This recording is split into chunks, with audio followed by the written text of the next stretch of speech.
time up again for questions and for discussion for you all. It's a chance just to talk more about, again, what is critical race theory? How does it, what is being called critical race theory but isn't in terms of US history, and perhaps what are some potential recommendations and solutions. All that's kind of open for discussion today.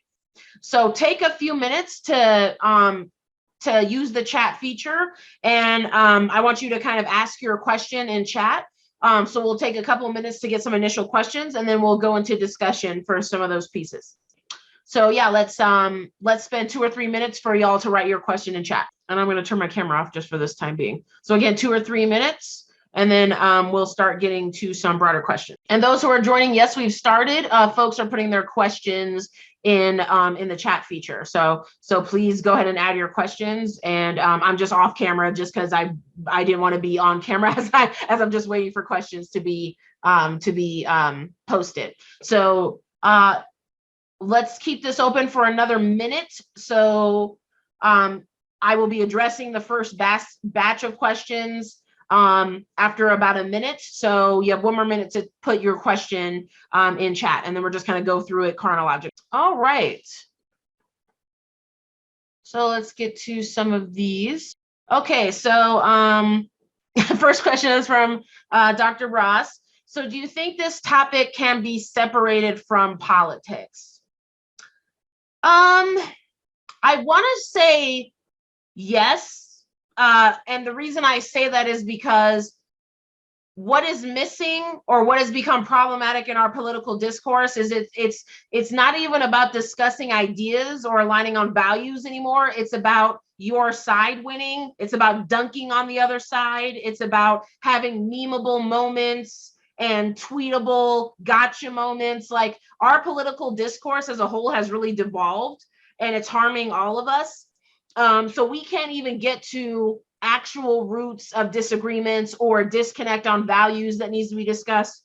So that as a whole needs to be healed. But when that gets healed, I do believe that from a values basis, there actually can be broad agreement across political lines about how to talk about American history, how to acknowledge and honor the experiences of marginalized communities within the US. And whether or not you think something was good or bad, we need to talk about what happened. And so we're missing the experiences of Indigenous folks, of Black folks, of trans folks, of folks with disabilities. We're missing all of the formative pieces those folks had in American history, because we're basically suppressing that in order for discourse around America to be wholly either positive or that's not quite the word I'm looking for, but to basically shape the ideology about America in a certain way that serves certain interests. So I do believe we can get to the root of being able to discuss this genuinely, but it's wedded to politics right now because of what folks think they're accomplishing. Like, it's been turned into a culture war, which again provides people some advantages. People want there to be a culture war for a reason. And I think we have to get to the root of why our political discourse has become so problematic. Okay. Next question is, when a student says CRT promotes racism, how can we effectively respond to that comment? So I think that, first of all, you need to understand what that person or student's definition of racism is. So the first thing you need to be is curious and ask open-ended questions about, tell me more about what you mean about that. And if their response is, well, CRT asks us to look at the development of the United States from a racial lens. It carves people out into different races. Therefore, that's inherently racist. And it's a common mistake to say acknowledging the impact that race has had on people is somehow in and of itself racist, which it's not. That's the opposite of racism. It's anti-racism. We need to acknowledge the impact and what has been done both not continue to make that mistake, but also to redress harm that we're still trying to redress as society. So if they say something like that, or they could say any number of things, then you point out where the error in that is. You say, well, CRT did not create racial classification. Where did racial classification come from? It came from white supremacy. It came from colonialism. It came from other people inventing the category of race for the purposes of oppression. CRT is trying to examine the impact of that. So when people say you're carving us out of like based on our race, we're doing that because that has been done. Like, we're trying to examine what has been done. So some people invented white supremacy and invented race for the purposes of oppression. That's the issue, and in order to understand the impact of hundreds of years of that and the way it's still affecting and impacting people now, we have to talk about it. So when people say we cannot talk about race because that's racist, that means we can't effectively solve the problem of racism. You've given us no way to actually talk about the problem. Talking about race is not the creation of racism. Talking about race is necessary to address the problem of racism. So Kim Crenshaw, again, one of the authors of CRT, she says, just like we can't talk about how to get rid of asbestos in a building by being asbestos blind, we can't do that with race. The reason we're talking about race is that racism exists, and we're trying to dismantle racism. So hopefully that's helpful. Oh, great, thank you. Are we making progress in DEI work? Sometimes it feels like we move forward a step and then backwards the same step. Yep, absolutely, that's what's happening. I don't have a better answer for you. We absolutely move one step forward and then we move another step back. We make progress and then there's backlash against the progress. So yeah, we are in a cyclical cycle of backlash against a lot of the progressive gains that we've made.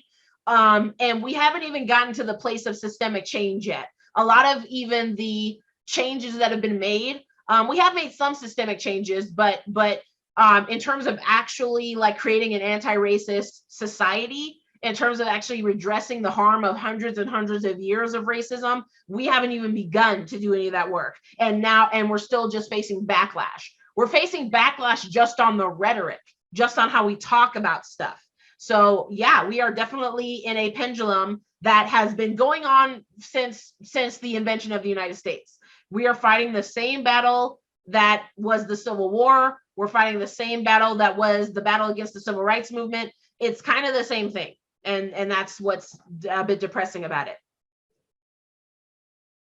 And I'm not sure if I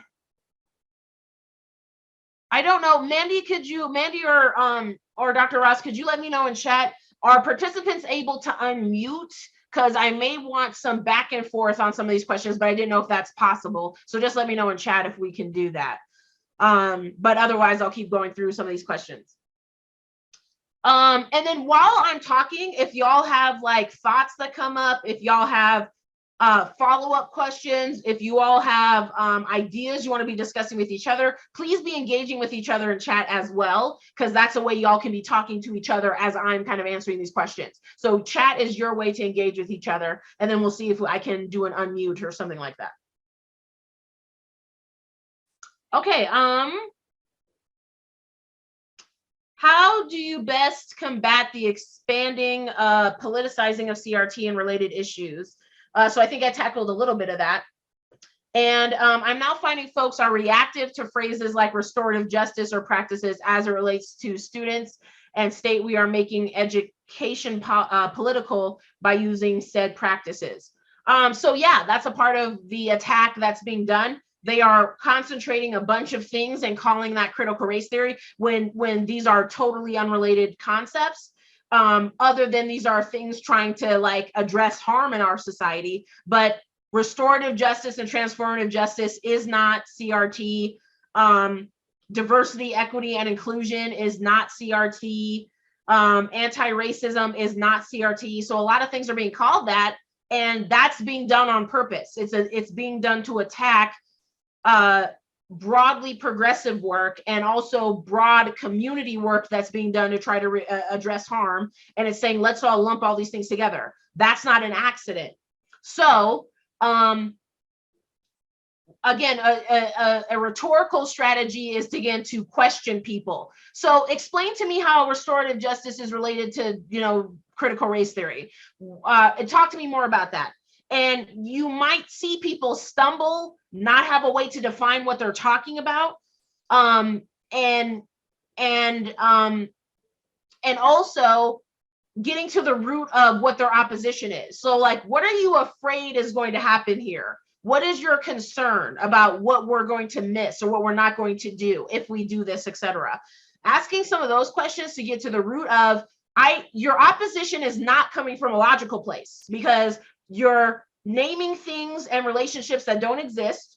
You don't have definitions for some of the things you're opposed to. So that tells me that we're not to the root of where your opposition is really coming from. So tell me, what are you actually afraid of? What are you concerned about? What's a specific policy and practice that you have concern about? That is what you're going to have to do, because there is a lack of logic fundamentally in how these things are being defined. But that's a part of what the goal was, to obfuscate a bunch of things and turn it into just a cultural boogeyman. Jordan Peterson does the same thing in an irritating way. Things getting called, postmodern, neo-Marxist, things like that, those labels being thrown around. And if you know anything about any of those ideas, you're just like, why is he conflating all of these things together? Why is it being turned into a catch-all term for anything you don't like in the culture, etc.? So you're going to have to, there is no easy way around that. But you can get to the root of what their concern or opposition is by asking them questions about the definition and about what they're worried about. Okay, my background is that I am Italian on both sides of my family, and Italians experience a lot of discrimination in the late 1800s through 1900s. Does critical race theory go across all demographics? So the experience that different immigrant groups faced, and different groups that so first of all, there are those folks who voluntarily immigrated to the US versus folks who are colonized. So first of all, we're trying to differentiate between those two experiences, because those things were very different. So people who voluntarily immigrated to the United States, whether they were viewed as white or non-white, had a different set of experiences than indigenous folks who were colonized, and then African or Black descendants of slaves who were in the US. Those are also a colonized group, because we did not opt to come here. So that's one separation that I would say critical race theory would somewhat touch upon. It's primarily looking at race, right? So critical race theory is about racial discrimination, racial injustice, racial oppression, and how different groups face that. So Italian folks did face a racial oppression that I would say they don't face now, but they did in the past, because Italian folks used to be seen as non-white explicitly and have now been somewhat absorbed into whiteness in terms of that definition. The same thing could be said about the Jewish community. Jewish community has been viewed as non-white and still is in some circles for the most part, but have also been, in terms of like perception of physical attributes, skin tone, etc., viewed as white. So they've been partially absorbed into whiteness. 95% of Jewish folks identify as white, self-identify as white in the US, for instance. So there was a racial experience. Oh, one more group is Irish folks. Irish folks did not used to be seen as white and are now kind of considered white. So Italian folks are in that kind of gray space. Third space is what it's sometimes called, from the 1800s to the 1900s. But they had an anti-immigrant experience. They did face oppression along ethnicity, some oppression based on race, and some oppression based on immigration status. So it's definitely touches upon some of those things. I would say critical race theory, in talking about the formation of whiteness, the formation of racial groups who got absorbed into whiteness, yes, they would talk about that. So I do think critical race theory would touch on some of those things. It is not the core or primary group I think critical race theory is concerned about. I think critical race theory is a bit more concerned about the colonized racial groups and all the groups who have always been considered non-white, who are still considered non-white. So Italians don't quite fit in that mold today because they're trying to trace this through time. So I do think discussion of that would wane off as we're now continuing to talk about groups that are still considered non-white, still targeted by white supremacy, etc., if that makes sense. So there's definitely a place Italians have in the historical narrative. I don't think that they're the main focus on, I don't think they would be the main focus for tracing that through time to now. And yeah, someone pointed out, so there's an addition here about, that's why the term BIPOC came up, why that term got invented, because yes, it was trying to carve out the experiences of Black and Indigenous folks as different from the experiences of other POC, because again, Black folks were enslaved, and then the genocide and colonization of Indigenous folks. So it's just a specific kind of racial oppression that other folks faced, combined with colonization. So it's those things going together. Again, we have a discussion going about Jewish people. Yes. In the chat, if you'd like to address that. Okay, let me see.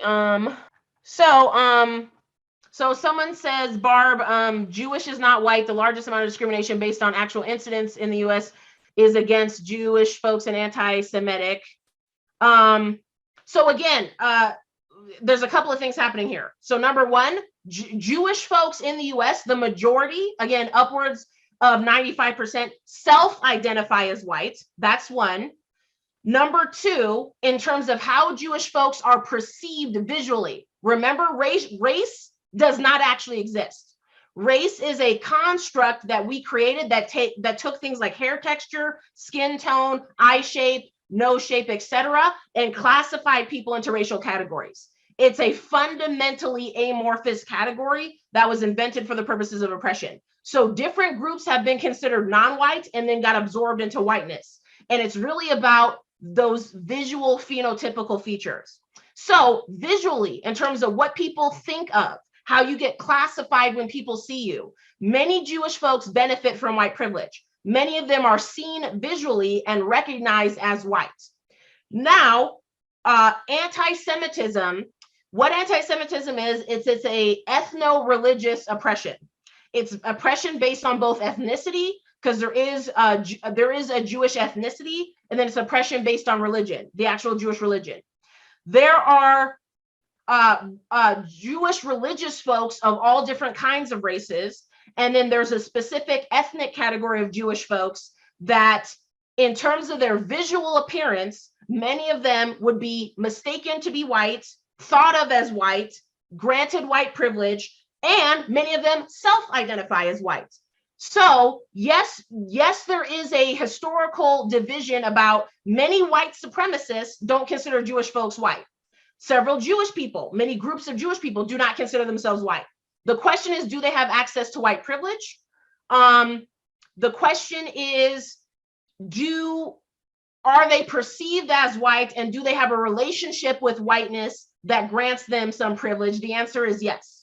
So I agree that it's complicated. That specific identity is complicated, and I'm talking about it in the same way I'm talking about some of these other identities. Again, Irish folks used to be considered non-white. There was a slur about Irish folks that said Irish people are the N-word turned inside out. That was an actual slur against Irish folks. They were considered Black on the inside. Now there's no connection to any of that. Now it's like Irish folks, yeah, those are white people. It's the same thing in terms of you're in a gray area or a third space area as Jewish folks, ethnically Jewish folks. So that's where there is again, a more complicated conversation to be had, but it's not just Jewish folks are not white, period. It's more complicated than that, because whiteness is more complicated than that. It's something that people have been absorbed into. It's something that is a way people have been seen, and it's transient. It's always been transient. It's not a permanent racial identity or status. It never has been.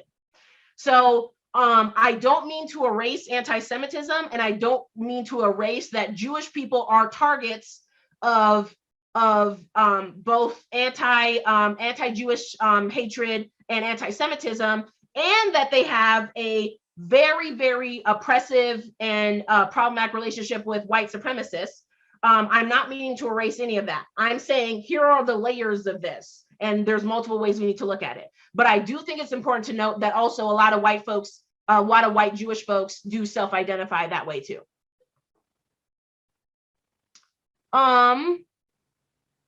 Okay, and I think I captured the majority of that. I'm just seeing if there's anything else I want to touch on. So just give me a sec to read through some of the additional comments. Oh, so just a quick, I think it's helpful to talk about race versus ethnicity here. So race and ethnicity are not the same. They are, ethnicity is sometimes used as a euphemism about to refer to race, and they're actually two separate concepts. Because we talk about them in overlapping ways, in terms of the cultural imagination, sometimes there is overlap, but they are two different and distinct concepts. So race is, again, those phenotypical features, hair texture, skin tone, eye shape, nose shape, and how people have been categorized in different racial groups across time. Has no fundamental biological reality to it, is a construct, as many identities are. Ethnicity has to do with geography and heritage. So what region of the world are you from? Where do you have ancestral heritage from? It's about language, and it's about cultural traditions and practices. So those are the things that make up ethnicity: cultural practices, language, and geographic regions and heritage. So it is not the same as race. But we talk about them in ways that overlap those two concepts. So for instance, my race is Black, but my ethnicity is African American. A person from Jamaica, their race might be Black, but then their ethnicity would be Afro-Caribbean or Jamaican, because I'm trying to think how I'm not familiar with. I'm like, there's probably different ethnicities within Jamaica that I'm not naming. So they probably identify with one of those, but that's again another example. Okay, can I go? Should I just? Can we go back to the list? Okay, great. Okay, and then let me know. Could you assist me with pulling out if there's anything else on that topic that I should pull out based on additional conversation? But I'll take a look at chat again in a bit. Yep. Okay, where are we at? Okay, I'm curious now about exactly what you just mentioned. What is being called CRT but isn't? It is such a panic term for some people thanks to indoctrination. It would be nice to separate any types of discussion to help narrow the field when trying to convince someone it won't turn them into a toad with three eyes. I feel like every time I try to address common sense, the person I'm talking to moves the goalposts. So logical ways to parse out topics of discussion are useful. So yeah, this gets into like argumentation skill when people are, again, as you said, moving the goalposts, when people are shifting definitions of things, when people are not this is when people are not authentically engaged in debate. They don't have curiosity. So a couple of things can be helpful, a couple of tools here. And then I want to share a slide. So I'm going to share the slide I shared in the last training to help folks understand what's being called CRT. But for instance, one dialogue strategy I just talked about is the Socratic method. So asking them open-ended questions, asking them to construct something for you rather than you deconstructing what they have to say. So if they're like, I think American history should be this and this, and things should be taught in this way. Okay, how should we talk about slavery in American history in your mind? How should we talk about Native genocide and then the actual stealing and robbery of land? How should we talk about that? And quickly, it'll become clear, do you even know what I'm talking about? Do you have a reference, a historical reference to some of those things? And if so, you tell me how we ought to talk about it. And then I will say, well, if we do it your way, we're missing this piece. These folks get erased. This history is not then understood in this way. So you can deconstruct what they're saying. So have them construct something by asking them those open-ended questions and getting to the roots of their definitions, et cetera. Another dialogue strategy is I'll do two more. Another one is actually to establish a values basis first. So talk first about what a person cares about. What do you think it's important for us to be achieving values wise? So again, is justice an important value to you? Is truth an important value to you? Is authenticity important, etc.? What do you care about? And then I can show you how CRT or what's being called CRT, and it sucks that I have to make that distinction every time because every time I mention CRT, we're talking about two different things. But anyway, or CRT and or what's being called CRT, I can show you how that actually addresses or meets your value. So whatever you're trying to achieve, we can't do that without a deep and truthful understanding of our history and how people are still being harmed to this day in the same way that they've been harmed in the past. Third thing I'll say is that what you might want to do is set up some group agreements as well. So agreements about how you're going to have this conversation. So you're talking about how you're going to have the conversation before you actually have the conversation. So what I would like to do in this conversation is for you to understand why myself and other people think these things are necessary to do. So I just want you to say, you don't have to agree with me. Do you understand the argument? Do you understand why we think it's important to teach history this way, which is a shift from how we've taught history? Your way, the anti-CRT way, that's what we've been doing for decades. Now we've shifted a little bit, and now you're saying, nope, the way we were doing it is fine. This is politicized, this is anti-white, this is etc. You've already had the floor in terms of the way you wanted to talk about history. We're trying to change something, and now you're saying you're going to reject what we're doing. So what we really need to understand from each other is, how is the way we've been doing it been harmful, been inaccurate, been anti-Black, anti-POC, highly problematic, etc. So if you can get an agreement that says, my goal in this conversation is not for us to agree with each other, it's for you to understand the perspective of people of color, of people who care about holistic education, etc., on why we think CRT is important. So sometimes setting up some group agreements. Maybe you have dialogue group agreements. Like, I just want us to ask each other questions back and forth. So you ask me a question, I'll answer it to the best I can, and then I'll come back to you with a question. Even how you have the conversation. Setting up some group agreements can be helpful. Okay, so let me share this slide real quick on all the things being called CRT. So these are all the different kinds of things that are being called CRT. So this is from the Texas Public Policy Foundation, and they're like, if you wonder if critical race theory is being taught, here are the but less buzzworthy names and language from CRT, and look at everything that they're listing in there. That is ridiculous. It's totally untrue. They're throwing everything in there. Everything they feel like is a part of the culture war they're trying to create energy against, they're throwing in there. So none of these things are encompassing or have much to do with CRT. So it's very, very frustrating about now they just found a catch-all term to attack all of these things. And again, it's either the slide before this. Again, here, so this is on purpose.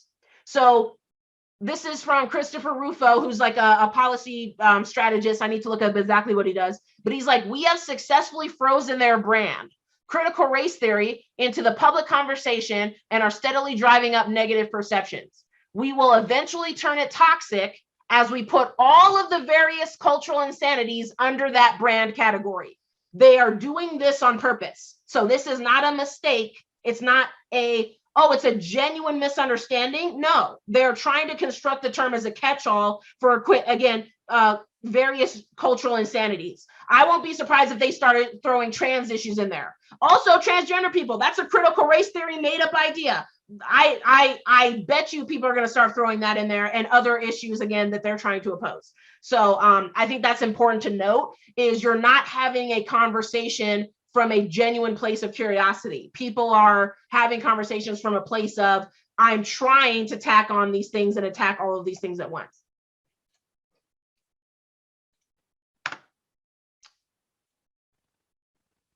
Okay, let's go ahead and go back to that list.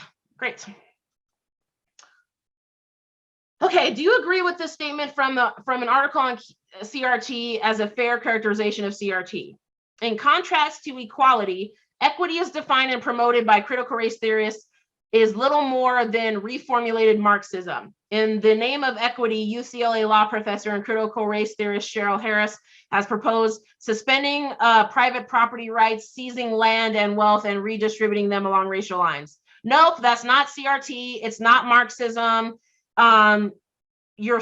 What one particular person is saying about what they believe is unjust about capitalism or what we need to do with private property, just because they also are a believer or supporter of CRT does not mean what they've said there has anything to do with CRT. So there's a conversation to be had about private property rights and how do we redistribute things that have been stolen from other folks. Every piece of land we're on has been stolen from indigenous folks. Black people have had hundreds of years of labor and wealth building opportunities stolen from them. That's a fact. What are we going to do about that? There is a conversation to be had about that. That conversation is not what CRT is trying to address or is a part of CRT. So nope, I disagree with that statement. And Marxism is another idea that gets thrown in there. Again, like I said, Jordan Peterson, neo-Marxism and stuff like that. They throw that at everything. Everything gets labeled Marxism. Everything gets labeled socialism. Everything gets labeled communism. And it's just a conversation I don't like.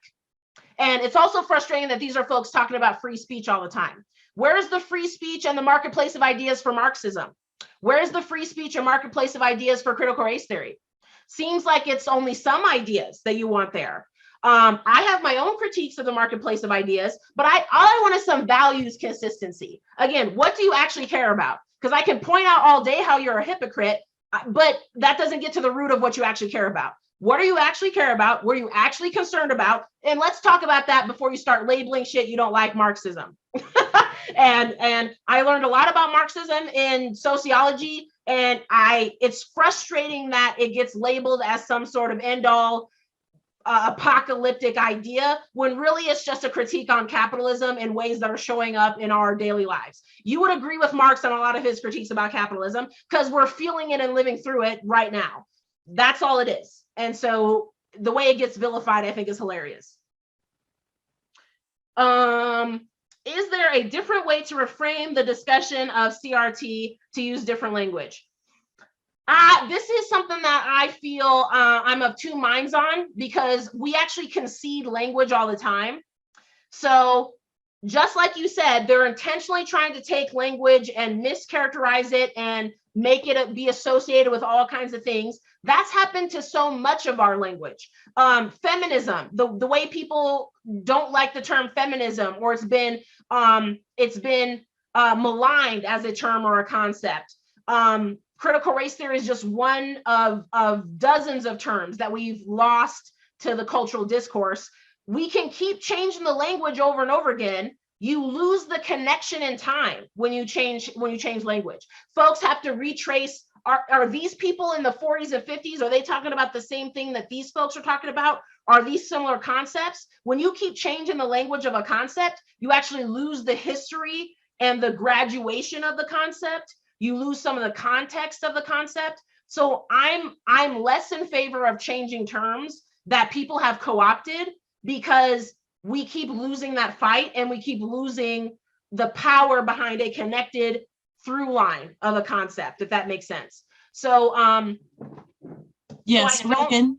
Yes. So this is Mandy. So in just a very sort of natural context of speaking to, say, my family about things, what I'm thinking is, I want to stay away from words that Fox News has co-opted, because I want to be able to have a discussion without there being an immediate wall going up before we can even get to the discussion part. So I don't know necessarily if that means changing words, or I guess my question is more, how do we even get past that initial boundary? Yeah, that makes sense. So I don't think so. I thought I read it as reframe the discussion broadly versus reframe it in a specific conversation. So I do think reframing it in a specific conversation can be helpful. So you can basically say, let's take CRT off the table and let's take this one piece that's been called CRT. So let's just take the piece about how Black people and Indigenous folks get talked about in global history, and in US history, and let's talk about that. I do think there is value in beginning a conversation there. And again, it relates to some of those other dialogue strategies I gave you. Let's get to the values. Let's get to curiosity. Let's get to, I just want you to understand what my concerns and people like me, our concerns are from something that has already been in existence that now we're trying to change and reform. So I do think just, you might even have like an actual piece of information to react to. So if there's like an example you have in a textbook or a lesson plan, that you're like, let's talk about this lesson plan. This lesson plan would be illegal in Texas right now, but let's read through it. And do you think that this should not be taught? Do you think this is inaccurate? I think having some specifics and also talking about, again, the root of the idea or a general concept can be very helpful. Does that kind of answer your question? It really does. Thank you. You're welcome. Yeah, so I think having any specific examples of lessons that are happening now that have been attacked, or things in the past that have been problematic. I have a picture of a real textbook that says that Native Americans volunteered to give land to white folks so that they could farm on it. That was something a textbook said. And it's like, so this is inaccurate, right? This is wrong, right? Can we correct that? And if they say yes, then you're just like, but doing that has been labeled CRT. So can you see where my issues are coming from? And just try to get them to that point. Like, I consider it a victory when you just get them to reconsider. It doesn't have to be agreement right away, but it's like, yeah, that doesn't make sense. Or yeah, that wasn't cool. Or yeah, I agree, that's a problem. Then we're starting to chip away at how CRT has been constructed as a monolith versus what it actually is. And also, what are the things you actually agree with me on? So I think that's a good question. Okay. How do we address CRT in classrooms where it doesn't naturally show up, like math?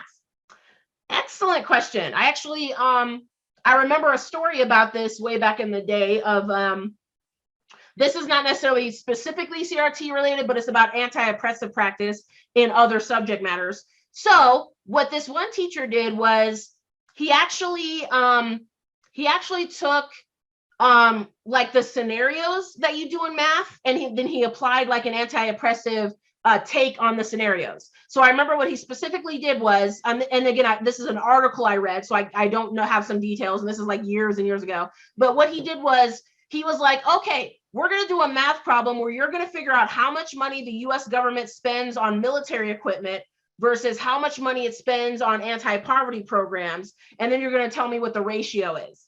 So it's a math problem, but it's a math problem that applies to how problems are showing up in the world. So you could have them do a math problem on, let's try to calculate, for instance, how much wealth the Black community in Chicago lost as a result of redlining. Let's actually try to mathematically calculate that. You can do problems like that. So any subject matter, you can figure out how to contextualize that within your topic. Let me see if I can do another hard one like physics. This would be, so this is the first example that I came up with, but and you probably wouldn't do this exact thing, but say for instance you were like, there's a dispute in the community about a police officer saying he shot somebody in self-defense, and you're trying to figure out what the trajectory of the bullet was. So you can do a physics calculation to figure out that trajectory, but the problem you're solving is, hey, like, what if a police officer is lying about what their conduct was? How would that really shouldn't be controversial, but anyway, I just know people will be like, get this anti-police example out of here. But if a police officer is lying, we can use physics to figure that out. So, this is, that's a way you can apply this mindset to any given scenario or any given skill set, and say you can use this skill set for anti-oppression. And I'm sure there's folks, and maybe I need to offer this to schools. Maybe this is another like consulting venue I haven't thought about, but I'm sure that there's folks like me that can help folks construct those kind of scenarios. And I've done some like accountability partnership work with, like, for instance, a physics professor when he asked me about like an activity where he specifically wanted to center more women and people of color physicists. And so we worked out an activity where he was doing a presentation at the beginning of his class. So I have done things like that before. And if y'all need assistance coming up with those ideas, then it's like, you know, you don't have to reinvent the wheel. There are folks who are already thinking about this or doing that kind of work that you can then borrow from or take inspiration from. Okay, let's go to the next question. Would like a practical definition of CRT. Everyone thinks they know what it is, but usually those definitions are very biased. Let's see. Let me see if I can find a slide that kind of summarizes this. So this is why we have that whole other session. If that has been recorded, I believe it was recorded. If you would like to see that in a whole other session, please reach out to Dr. Ross or Mandy to get that information. But I did do a whole session on what the definition for CRT was. But let me see if I can find like a good summary slide real quick. And Regan, that link is in the chat. Okay. But I will send that out to everybody after the session today. Okay. Thank you. So this is a good summary slide, I think, from that presentation. So these are the 5 tenets of critical race theory, roughly. And again, remember, critical race theory, in actuality, what it actually is, it's a graduate level legal theory that's trying to understand why racism as a structural institutional system has been so resilient in US society. And it was really a critique on how the civil rights efforts to say, now that we've secured some civil rights, now the way to advance racial equity and racial justice is for folks to sue individual institutions who are behaving in a racist way, for folks to articulate where their rights are being violated, and then for them to seek redress through the legal system. That was what the strategy was in the 70s and 80s. That strategy actually didn't really affect much. It actually didn't create new systems of justice that actually again, maximize racial justice. So racism was happening systemically all over the place, but this notion that we can sue our way out of racism wasn't working. So it was a shift in that legal perspective as well. Like, how do we create institutions that are anti-racist? Because just suing institutions that are explicitly racist, it's not working and it's not creating change. So these are the 5 core tenets of critical race theory. They are the belief that racism is ordinary and not a deviation from the norm. What they mean by that is that racism is not an aberration in our society. Our society was created with racism as a foundational system. So many of our institutions were created alongside with and to work within racist constructs, white supremacist constructs. So we need to not look at it as this is just some bad stuff people were doing. We're like, this was baked into how our country was created. Again, objective, independently verifiable, not an argument. It is a fact. The idea of a convergence of interest. So it's basically the idea that let me try to remember what they said about this one, because this one relates to another concept that is not the forefront of my mind. Let me come back to that one and let me look at, I think I talk about it in a different slide. So, because there's a specific way they're talking about interest, which I can't remember what that is. The social construction of race, which is, again, race has no reality to it. It was constructed as a category for the purposes of oppression. So it's also acknowledging and tracing that history. And that goes back to the Italian and Jewish conversation we were having earlier. The idea of storytelling and counter storytelling. So it's the idea of whose stories have been told in history, whose stories have been missing in the historical narrative, and then what are counter stories that now need to be told to create a more holistic picture of history. So it's really the question of, we have been told a certain story and certain narratives have been at the forefront. Certain people's and groups' stories have been at the forefront. Who's missing and what is some counter storytelling that now needs to happen to paint a full picture of experience within the US. And then number 5 is the notion that white people are the, and I don't know why it says whites there, that's usually not written that way, but the notion that white people are the true beneficiaries of civil rights legislation. So it actually goes to point out that the people who have benefited most from civil rights legislation are actually other white folks that have used that legislation to advance their interests in different identities. So for instance, the core beneficiaries of affirmative action have been white women. They're the ones who have gotten the most benefit out of affirmative action policies. So much of the work that has been done, if you look at who has actually made substantial gains, who has actually gotten more resources as a part of this, it actually hasn't been Black or brown folks, it's been white folks. So let me stop sharing and then let me see if I can find what that convergence of interest is, because I'm trying to remember what that related to. I put it in the chat, Regan. Okay. Oh, there we go. Interest convergence is a theory by, Derek Bell, law professor. Black people achieve civil rights victories only when white and Black interests converge. That's what I was missing. So yes, so the converging interest it's basically the idea that any gains that we have achieved from civil rights and from anti-racism work, those gains have only been allowed, have only progressed because it had some ancillary benefit to white folks or to business interests. It's only been the place where the interests of Black folks and white folks have converged. Anything else that has actually been proposed or actually has been a way we could have tried to solve this problem has not advanced. So the things that have been allowed to happen, there was a convergence of interest there for white and Black interests and broadly for business interests, things like that.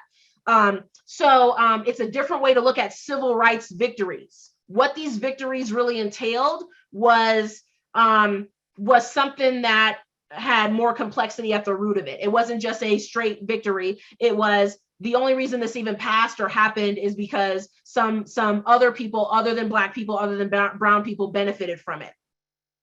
Another example that it has to do with women's rights, right? Many people know that with the Civil Rights Act of 1964, it also banned gender discrimination. I think I'm talking about the Civil Rights Act. It was one of them, but I'm pretty sure it was the Civil Rights Act of 1964. So one of them banned gender discrimination as well. But the reason that was put in was a way to try to kill the bill. They're just like, oh, nobody's going to vote for women's rights. So let's actually put that in there and that'll help defeat this bill that's for the rights of Black folks. And then it actually passed with that in there. That was not intended. It was like an ancillary benefit. That's another way to think about how different interests have gotten wrapped into this. That's not a core example, I would say, but it's just another example about who tangentially benefits from things.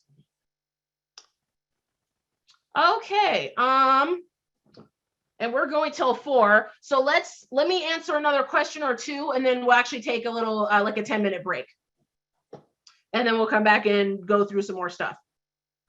Okay, next question. Yes, so 1964, thank you.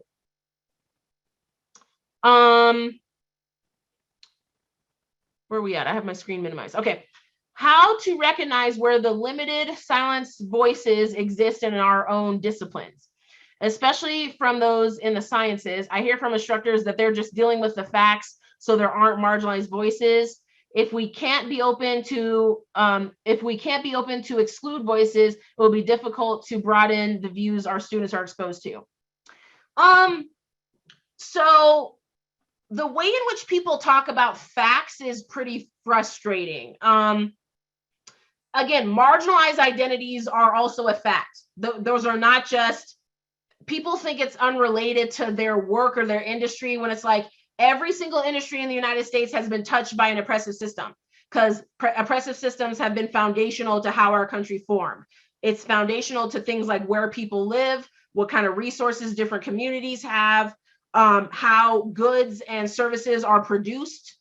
It relates to all of those things. So if you're like, I don't see how this relates to what I'm doing, you as the person challenging them should have some examples. That would be helpful. Well, for instance, this, and this relates to what the work you're doing is. And number 2, like, people seem to think that these are, again, not related to facts. Like, there's a way in which social science gets minimized as not a real science, as talking about being marginalized. It's just about somebody's individual experience of victimization and not about a historical, economic, cultural, and social dynamic that exists and is objectively provable and true. So it's about challenging their paradigm. So sometimes you have to say, I reject literally the paradigm under which you're trying to have this conversation, that what I'm talking about is not a fact also, or does not relate to the work you do. Here is the paradigm you should be using to understand that. So have some examples about how, for instance, racism impacts their industry, because I can guarantee you racism impacts who's in that industry. Racism impacts what resources people get when they're within the industry. It impacts how that industry emerged. It impacts where that industry is located. I can guarantee you racism impacts all of those things. So have some examples and again, challenge their paradigm or their construct. Okay, let's do one more question and then I'll take a 5-minute break. Oh, and somebody had their hand up about that. So go ahead and put your question in chat, Veronica. Okay, and blah, blah, blah, agree with the statement, different language. Okay, last question we have in here. Can you address reverse racism? For example, how damaging it is when white folks say that BIPOC folks are being racist when that is not possible.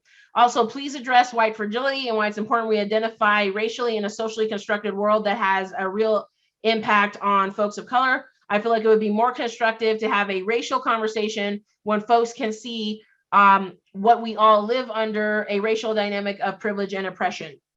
So I do a whole training on this. And if folks are interested in that, let me know in chat.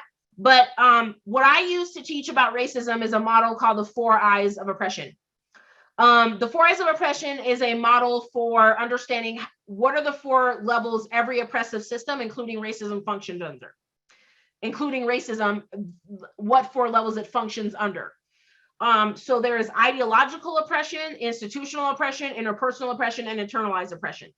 Ideological oppression has to do with the way, again, the stories, just as we talked about stories, the stories that have been told about people, stereotypes and how stereotypes have been constructed about people through language, through media, etc.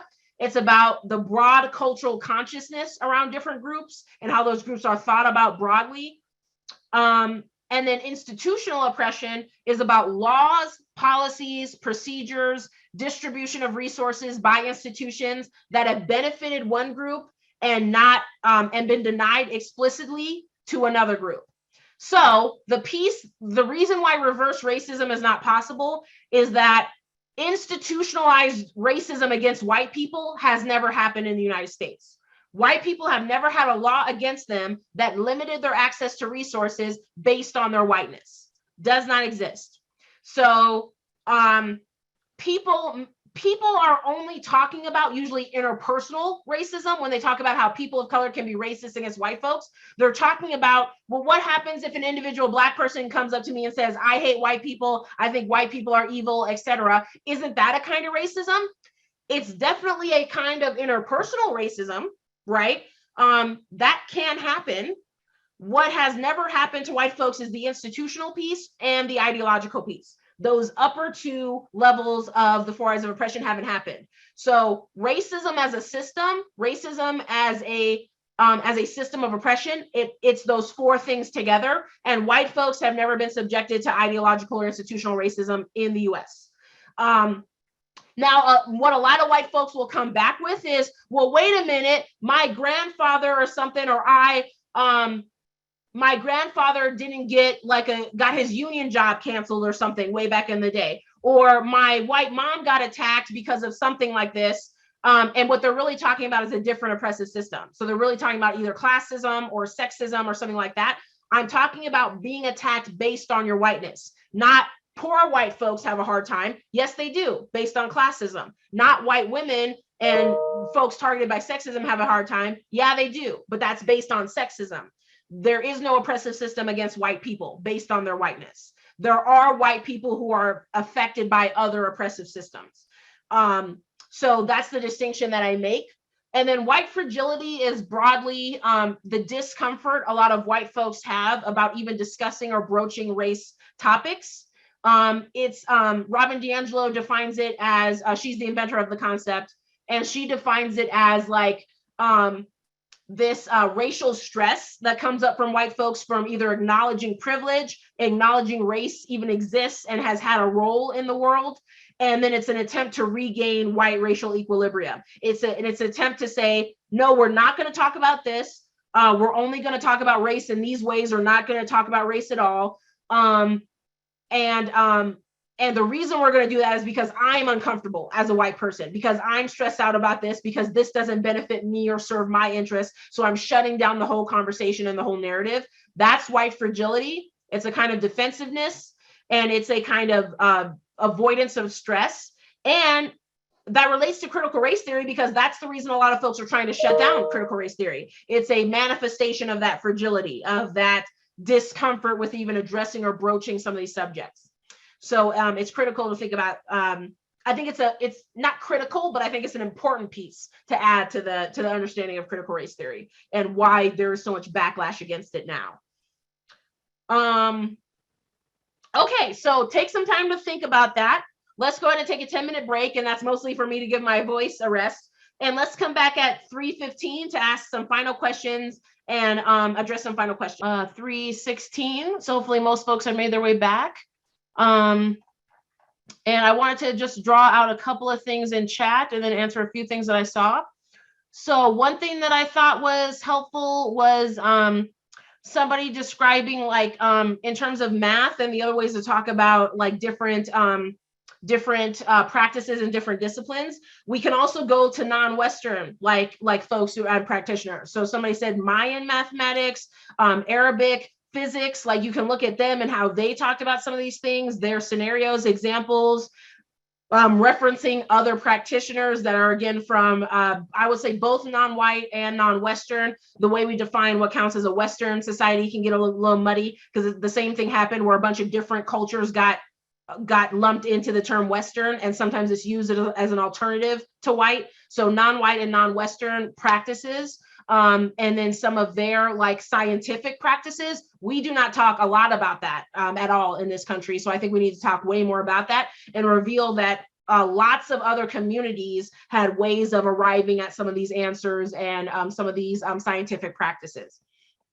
So I thought that was great. I saw someone ask about self-care during this work, and then there was a response about affinity groups, working with folks who are also marginalized along the same identity that you want to do work around, and talking about shared experiences, talking about self-care techniques, learning and dissecting, you know, how this shows up in your life and what you can do to resist it or act against it. I think that can be really helpful. I do think, you know, doing self-care is not, again, a nice to have. It is actually a radical act in and of itself for you to not get worn down. Self-care in some ways is being commodified and turned into something that it was not intended to be. It's being turned into another consumable product, but it's about reconnecting with like your spirit, your values, reconnecting with your consciousness, like being like, let me just celebrate that I'm right here in this moment, and let me honor my own existence. Like that to me is what real self-care is. It is a deep appreciation for yourself, your consciousness, your existence, and you spending time to be in that, as opposed to all the different kind of running around and stress and anxiety that we have on a daily basis. So I think self-care is critical. Someone else in chat, basically, there was a challenge to my way of defining racism. So I do not like the race equals power plus prejudice model. The reason I don't like it is because I feel like it's too simplistic about what an oppressive system is. So for instance, somebody says like an individual Black person cannot be racist towards a white person because there's a lack of a power dynamic. That's only true if we're talking systemically. An individual Black person can have power. An individual Black person can be in charge of an organization where they say, I'm not hiring any white person based on them being white. And it being done in a, like there could be a way that that there may be a more complicated conversation to have about what a person is trying to accomplish and what they're doing. But let's say just fundamentally that that's a problematic thing to do in general. Like, I think all white people are bad. Again, I'm not hiring any white people, but they're a Black person in charge of an institution. Think of Barack Obama, who was the president, and people would say, what do you mean Black people never have any power? That's not true or accurate. What they're naming there is Black people as individuals can have power. But again, Black people as a whole have been subjugated based on their racial category. White people as a whole have been advantaged based on the racial category. So it's about the collective experience. It's about laws and policies that have actually shaped the collective experience. Again, who was prohibited from voting in public policy? White people have never been prohibited from voting. Black people were. Black people weren't even considered citizens in our original time in this country. It's like, so from the time of enslavement to 1865. So I don't like the power plus prejudice model. And if that's your preferred model, I think that's fine. I talk about the 4 I's because to me, that's a better model. It's a holistic model. It's ideology and institutional oppression, and then it's interpersonal and internalized. Power plus prejudice doesn't even touch on internalized racism, for instance. How does this start to shape people's psychology and the way Black people feel about themselves in terms of anti-Black racism? What about the doll test and the psychological trauma that experiencing racism has? Power plus prejudice doesn't touch on that at all. So I just don't like the model. And I feel like it complicates the conversation when a white person is trying to talk to you about an interpersonal thing that they had. They're like, well, this one teacher called me a white honky, and you're saying that that's not racism. I'm just like, I can grant to you that's an example of interpersonal racism. Guess what? It still is not the definition of racism as an oppressive system. And we're talking about the collective white experience, not your individual experience as a white person. So that's why I resist that kind of model and construct. If that makes sense to you, then that would be my goal there. Yes, thank you for that, Laura. So yeah, just sit with that and let me know your thoughts. But I've seen that model not only fall out of favor, but I just, when I learned about the 4 I's of oppression, which was about 15 years ago, never found anything better, never found on something that hit on, yes, it's all of these things together. It was amazing. So that's just my favorite model. Again, the 4 I's of oppression. One more thing that I wanted to pull out of the chat. Also, somebody said, what laws are you talking about since it's illegal to create laws based on race? So just a quick, this is a nitpicky distinction, but I think it might be helpful just as an initial comment, and then I'll go into an additional comment. But it is not illegal to create laws based on race. What it is any law that's created based on race, religion, national origin, or one other factor. Let me actually look that up. I don't know what that says. It says alienage, which I don't know what that means, but I knew race or national origin and religion. And then it may be something like immigration status or something like that. But what it is those are considered suspect identities to create a law on. So then they undergo strict scrutiny by the Supreme Court if the law gets challenged. And they say, so you made a law with race as a part of it. Does this violate the 14th Amendment in terms of substantive and procedural due process? So it actually isn't illegal to create a law based on race. It just means you undergo strict scrutiny if it gets challenged. And it means more than likely this is in violation of due process. So that's one thing. And again, that's kind of a actually answer because it's not really at the core of where you're trying to get at, but I just want to throw that out there. Number two is when I'm talking about laws, I'm talking about several things. Well, let me rephrase that. When I'm talking about institutional and systemic racism, I'm talking about several things. I'm talking about laws and policies and practices and how institutions have distributed resources. It's all of those things at once that make up systemic oppression. So laws in the past have explicitly advantaged white folks and have denied resources to Black and brown folks. Current policies, past and current policies, even though they don't talk about race, have distributed resources inequitably to white folks and not to Black folks. So there are actual laws and policies that have had a racial impact a racially unequal or disparate impact. And many of those laws were designed to have that impact. So think about crack cocaine versus powdered cocaine sentencing. Think about zoning regulations and how that actually reinforced explicitly racial residential segregation that happened due to redlining. So other laws on zoning that weren't explicitly using race, they still created and maintained racially segregated communities in their impact. So there's policies and practices all over that we can look at. Recently, like in 2015, Wells Fargo was giving more subprime loans to Black lenders, Black borrowers, excuse me, than white borrowers. That's an institution engaging in racialized practice, even though they don't have an official policy on the books that says, here's how we're gonna propagate loans. So that's what I mean broadly about systemic oppression. When people are like, well, it's illegal to create a law. Well, it's recently illegal or again, under strict scrutiny to create a law. It wasn't in the past. That's one thing I'm talking about. There are current practices that are discriminatory and current policies that are discriminatory. And also, we haven't redressed any of the harm that happened with the explicitly racist policies. So we're dealing with this mountain of inequity that was caused through past explicit laws. There are current laws exacerbating that, or current practices exacerbating that. And what we are sitting with is still a community, the Black community, the Indigenous community, that is struggling, doesn't have access to resources as a collective, again. So doesn't have access to political, economic, social, and environmental resources anywhere near what white people have in the US. So it's all of those things together. Okay, one last thing I want to mention is that folks wanted to remind folks, so Robin DiAngelo, she coined the term white fragility, but she learned about that and understood that through a bunch of work with scholars of color. So she acknowledges that in the book and in her talks, but folks need to remember, don't just read white fragility, read the work of folks of color who have articulated the same kind of idea. Read her contemporaries, read folks she references in her books.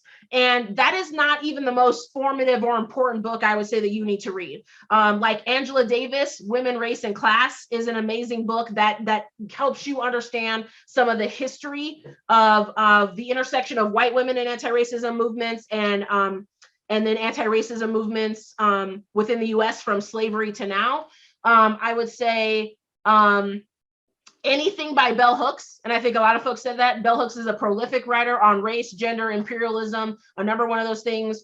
Who was I just thinking about? Oh, Michelle Alexander, The New Jim Crow. That shows how racism has been, again, intentionally maintained as an oppressive system through the current criminal legal system. So there's a lot of really foundational books. I would say White Fragility is on the second tier of books that are foundational, but it's really more helpful for white people to read to understand their own emotional resistance to anti-racism work and to understand a specific barrier they might face. So I don't even necessarily recommend White Fragility to Black or brown folks. I recommend it more to white folks who are saying, I'm trying to do my own self-development around my white racial identity and what that means.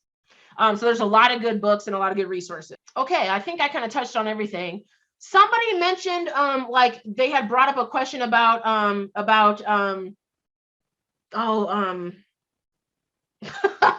it's on the tip of my brain. Concurrent enrollment. Somebody said they had a question about that, but I couldn't find what your question was referencing. So if you want to put that question down there, like what about concurrent enrollment did you have a question about? Can you re-put that in chat and then I'll answer that. Okay, so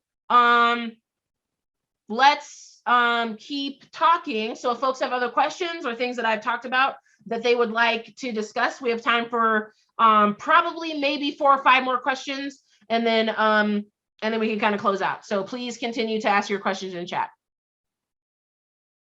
Oh, and Dr. Ross said we might be done, so we might be wrapping up. But let me throw that out there for the person who had the concurrent enrollment question, and then if there's any other final questions. So let's take a couple of minutes, and then if there are no additional questions, then we can wrap up.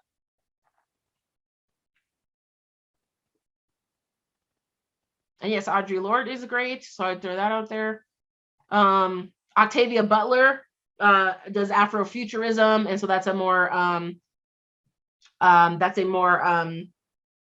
like fictional take on anti-racism and anti-oppression?